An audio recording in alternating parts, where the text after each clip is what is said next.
10th standard का science 1 का हम लोगों ने 5th लेसन स्टार्ट किया था हीट। ओके, वहां पे प्रीवियस लेक्चर में हम लोगों ने एक बहुत ही इंपॉर्टेंट कांसेप्ट पूरा किया था, वो था एनालोमस बिहेवियर ऑफ वाटर। तो थोड़ा डिवाइड करते हैं हम लोग, एनालोमस बिहेवियर ऑफ वाटर क्या देखा।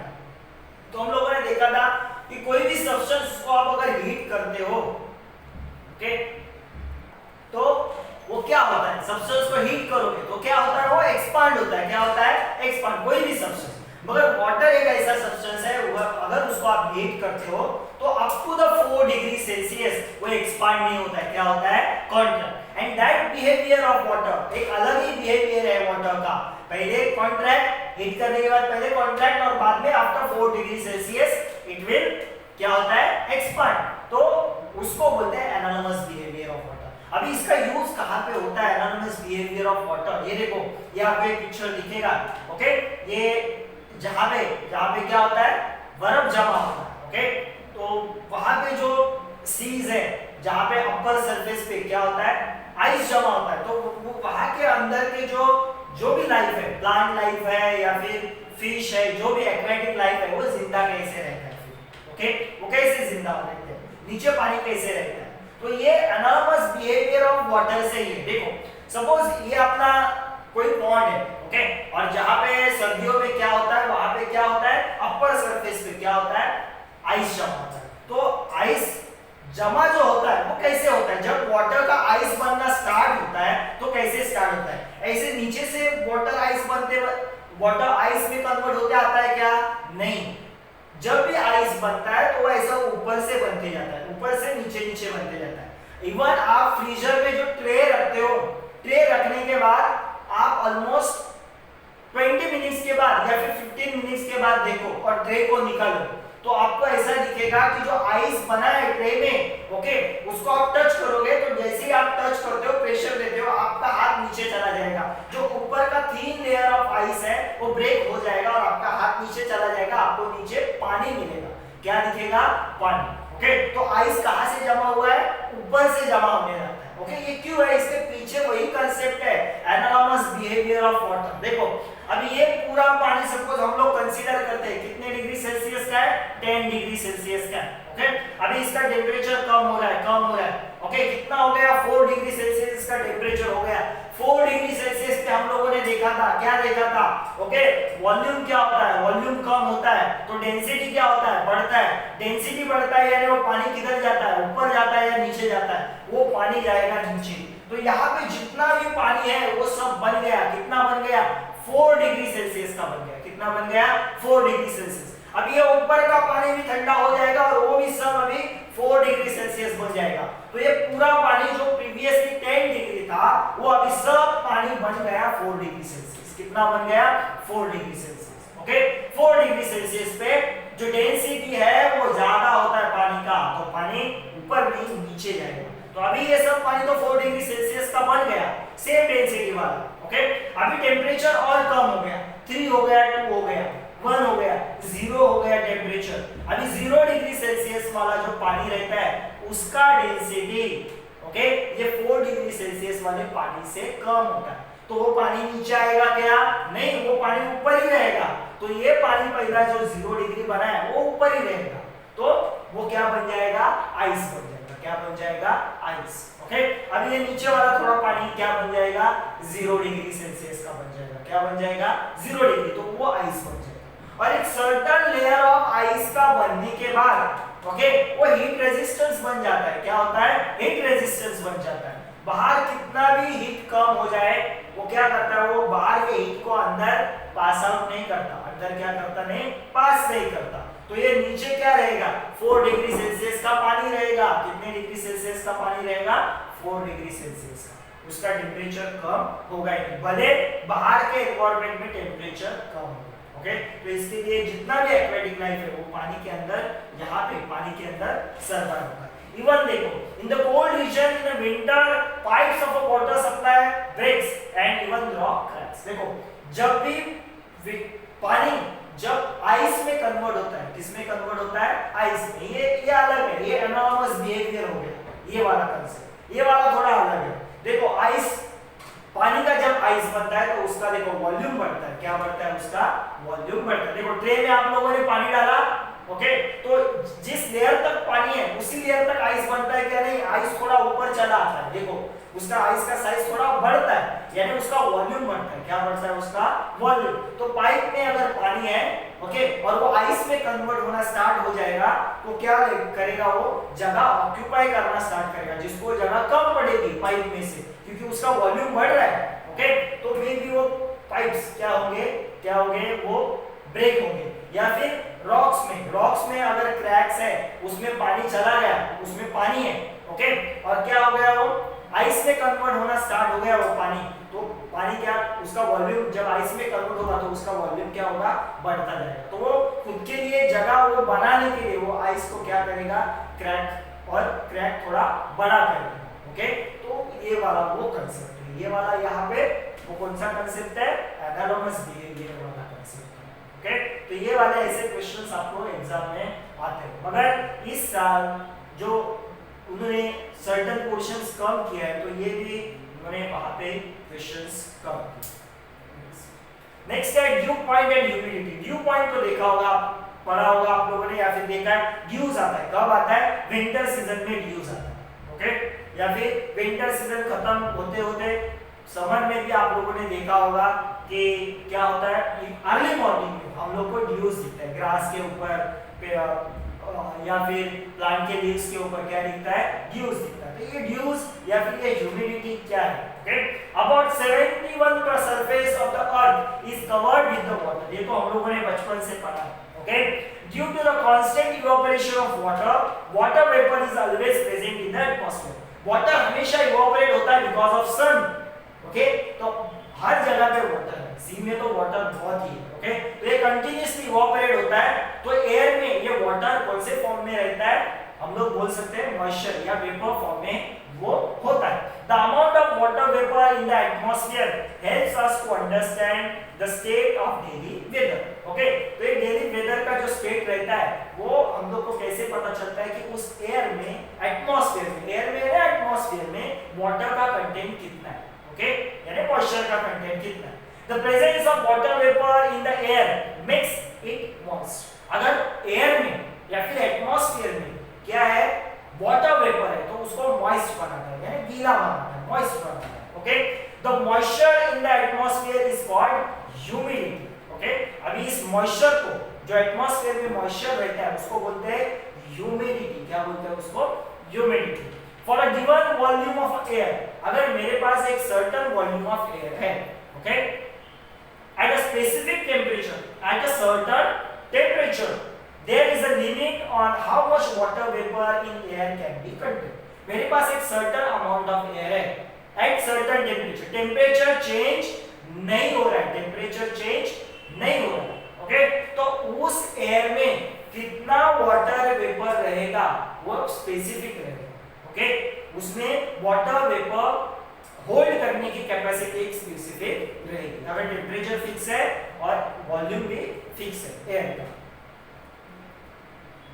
If the amount exceeds this limit, the excess vapor converts into water, okay? तो सपोज मेरे पास एक एयर है, ओके, उसका एक सर्टेन कैपेसिटी है मॉइस्चर को होल्ड करने की, वाटर वेपर को होल्ड करने की at certain temperature. Temperature change नहीं हो रहा है, टेम्परेचर फिक्स है। सपोज टेम्परेचर है मेरा, सपोज है 22 डिग्री सेल्सियस, कितना टेम्परेचर है, 22 डिग्री सेल्सियस। इतने डिग्री सेल्सियस पे मेरे पास एक एयर है, उसका एक सर्टेन कैपेसिटी है मॉइस्चर को होल्ड करने की, ओके। अभी हम लोगों ने क्या बोला है यहाँ पे, if the amount exist this limit, अगर ये वेपर की अमाउंट क्या हो गई, बढ़ गई, जितना उसकी होल्ड करने की कैपेसिटी है एयर की उससे बढ़ गई, तो ये वेपर उस एयर में नहीं रहते, उसका कन्वर्जन होता है, किसमें कन्वर्जन होता है, water droplet, excess of air का, okay, sorry excess of vapour का कन्वर्जन होता है वाटर ड्रॉपलेट में। When the air contain maximum possible water vapor, it is said to be saturated with the vapor at that temperature, okay. अगर किसी air में maximum water vapour है, क्या है, मैक्सिमम, ओके, यानी उसके कैपेसिटी से ज्यादा, देखो हम लोग जब खाना खाते हैं तो एक हम लोग को एक पता चलता है कि हम लोग के पेट का यानी खाना लेने का खाने का एक सर्टेन कैपेसिटी होता है और खाते रहते हैं एक इंस्टेंट ऐसा आता है तब हम लोग को पता चलता है मैं अभी सैचुरेट हो गया, बस अभी इसके आगे मैं नहीं खा सकता। ओके, तो इसके आगे जितना भी खाऊंगा वो तो एक तो इंडाइजेस्ट होगा या फिर बाहर आएगा। ओके, वोमिट से। ओके, तो ऐसा ही एयर में होता है, उसका एक कैपेसिटी रहता है वेपर को होल्ड करने का। अगर उसके अंदर मैक्सिमम एयर गया, जितना कैपेसिटी है उससे ज्यादा, वो कन्वर्ट होता है किसमें, वाटर ड्रॉपलेट्स में कन्वर्ट होता है। तो ये मैक्सिमम जो एयर रहता है, एयर में जो वेपर्स होता है उसको, तब उस कंडीशन को बोला जाता है कि एयर क्या हो गया, सैचुरेट हो गया। क्या हो गया, air saturate. Okay, the amount of vapor need to saturate the air depends on the temperature of the air। Okay, तो एयर कितने अमाउंट वेपर से सैचुरेट होगा वो डिपेंड रहता है उसके टेम्परेचर पे। अगर टेम्परेचर कम है तो वेपर भी कम लगेगा, अगर टेम्परेचर ज्यादा है तो वेपर भी ज्यादा लगेगा। ओके, तो यहाँ पे देखो क्या लिखा हुआ है, if the air temperature is low it will needs less vapor to saturate the air। Temperature अगर एयर का कम है तो वेपर भी कम लगेगा उस एयर को सैचुरेट करने के लिए। Okay, for example if the temperature of air is 40 degree Celsius it can contain 49 grams of water vapour per kilogram of dry air without condensation. Okay,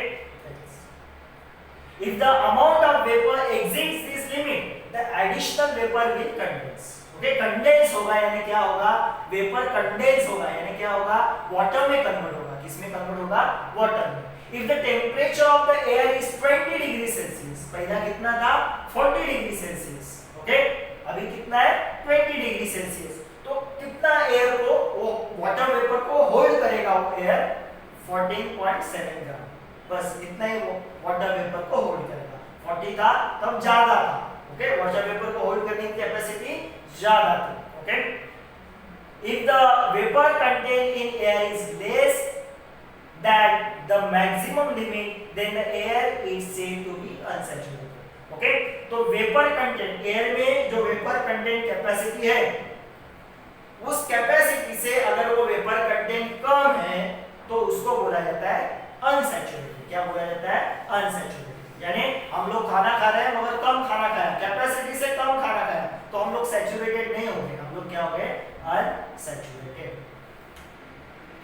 okay, next देखो क्या, suppose unsaturated air at certain temperature is taken. Okay, एक certain temperature पे air लिया है जो unsaturated है यानी उसमें वेपर को होल्ड करने की कैपेसिटी और है and its temperature is decrease. Okay, अभी हम लोग क्या कर रहे हैं, पहले हम लोग टेम्परेचर कांस्टेंट रखा था हम लोगों ने, अभी हम लोग टेम्परेचर को कम कर रहे हैं। टेम्परेचर को क्या कर रहे हैं, कम, और temperature is reach at which the air becomes saturated with the vapour. Okay, तो अभी मेरे पास है 40 डिग्री सेल्सियस वाला एयर जिसमें वेपर को होल्ड करने की कैपेसिटी और है यानी वो एयर सैचुरेटेड नहीं है। ओके, यानी उसमें अभी 60% ही वेपर है।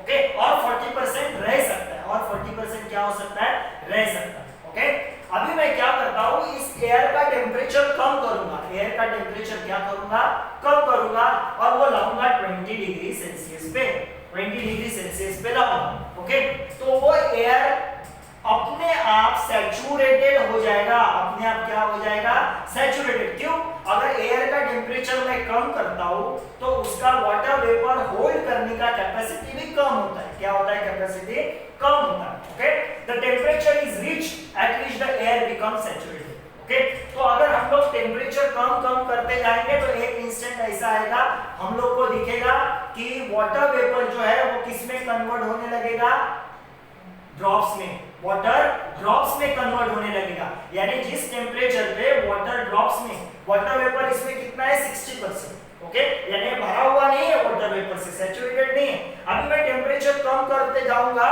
जब मैं टेम्परेचर रीच करूंगा 20 डिग्री सेल्सियस तो मुझे ऐसा दिखाई देगा कि ये जो वाटर वेपर है वो कन्वर्ट हो रहा है किसमें, वाटर ड्रॉपलेट्स में, यानी कि ये एयर क्या हो गया, सैचुरेटेड हो गया। कैसे सैचुरेटेड हो गया, टेम्परेचर डिक्रीज करके, टेम्परेचर डिक्रीज करके।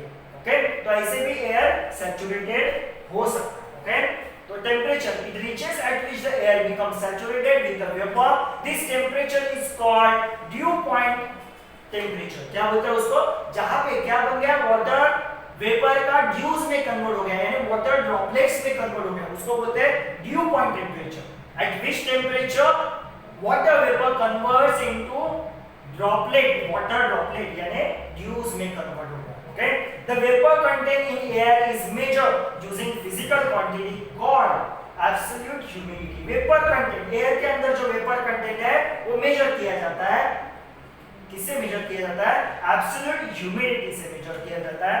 The mass of vapour present in unit volume of air is called absolute humidity.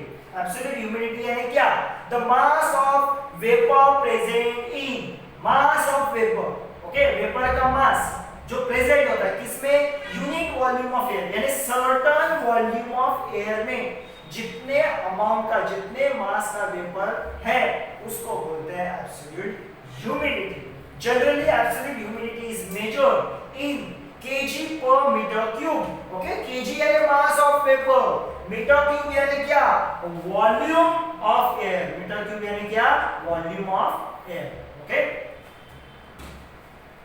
The feeling of humid or dry nature of air not only depends on the amount of vapor in air, but it also depends on how close that amount is for making the air saturated with the vapor. देखो हम लोग को humid feel होता है या फिर dry feel होता है, ओके, वो सिर्फ इसके ऊपर डिपेंड नहीं है कि उस एयर में वाटर वेपर कितना है, सिर्फ उसके ऊपर डिपेंड नहीं है, तो इसके ऊपर भी डिपेंड है कि एयर सैचुरेटेड है कि नहीं है। Okay, it means that it depends on the temperature of air also, air के टेम्परेचर के ऊपर भी डिपेंड होता है। The ratio of actual mass of vapor content in the air for a given volume and the temperature to that required to make the air saturated with the vapor at that temperature is called relative humidity. Okay, ये important है, relative humidity यानी देखो क्या लिखा है, the ratio of actual mass of vapor content, okay, mass of a vapor content, किसमें, air में, किसमें, air में, for a given volume, जिस air का एक certain volume है, okay, vapour, mass of a vapour है, एक certain mass of a vapour है किसमें, एयर में, जिस एयर का एक वॉल्यूम पता है एंड एक फिक्स टेम्परेचर है, to make that required to make the air saturated, उस एयर को सैचुरेटेड बनाने के लिए जितना मास ऑफ वेपर लगेगा, okay, with vapour at the temperature is called relative humidity. Okay, मेरे पास एयर है जिसका मुझे एक फिक्स वॉल्यूम पता है एंड उसका एक फिक्स टेम्परेचर है, तो उस टेम्परेचर पे जितना क्या लगेगा, मास ऑफ अ वेपर लगेगा, ओके, उसको बोला जाता है रिलेटिव ह्यूमिडिटी। ओके, तो रिलेटिव ह्यूमिडिटी का फार्मूला देखो, actual mass of water vapour contain in air, actual mass of, तो मेरे पास एयर है उसमें ऑलरेडी कितना वाटर वेपर है उसका मास मुझे पता होना चाहिए, mass of vapour needed to make the air saturated. Okay, मेरे पास एयर है उसमें मुझे पता है कि इतना मास ऑफ वेपर है मगर वो एयर सैचुरेटेड नहीं है। ओके, तो मुझे ये भी पता होना चाहिए कि और कितना वेपर उसको लगेगा एयर को सैचुरेटेड करने के लिए। ओके, अगर उसका रेशो लिया और उसको किससे मल्टीप्लाई किया 100 से, तो परसेंटेज रिलेटिव ह्यूमिडिटी आता है, परसेंटेज रिलेटिव ह्यूमिडिटी। ये फॉर्मूला इंपॉर्टेंट है, याद रखना।